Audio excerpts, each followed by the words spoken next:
Tatlong hinihinalang sangkot sa illegal na droga ang naaresto sa ikinasang bypass operation sa barangay Makabalan, Cagayan de Oro City nito lamang Hunyo 8, 2026 ng mga otoridad.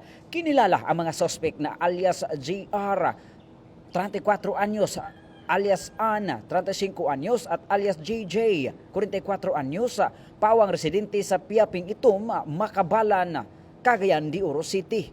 Pinangunahan ng RPDO Region 10 ang operasyon. Katuwang ang PDEA Regional Special Enforcement Team 10, City Intelligence Unit, Police Station 5, Kukpo, PNP DEG SOU 10, 1001st Maneuvering Company ng RMF Region 10 at Regional Intelligence Unit 10. Sa operasyon, nakumpiska ang humigit kumulang 200 gramo ng hinihinalang shabu na may tinatayang standard drug price na umaabot sa 1.36 million pesos. Na-recover din ng mga operatiba ang dalawang tig 1,000 pesos na bypass money at iba pang kagamitan na pinaniniwalaang ginagamit sa pagbibinta at pagre-repack ng illegal na droga.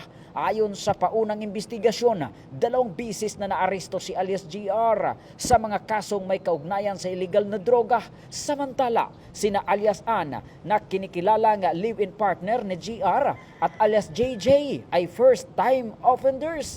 Lumabas din sa investigasyon na ang mga hininalang illegal na droga ay nagmumula pa umano sa Marawi City at dinadala sa Cagayan de Oro para ipamahagi sa iba't ibang lugar dito sa lungsod.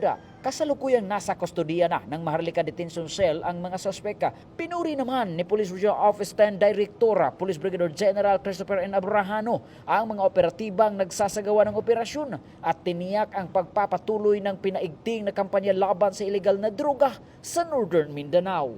Mula dito sa Campo Alagar, ako po ang inyong Police News Network Correspondent mula sa Regional Public Information Office ng Police Regional Office 10, Corporal Joel Lazaro Subsuban, alagad ng batas, taga-taguyod ng Balitang Pulis.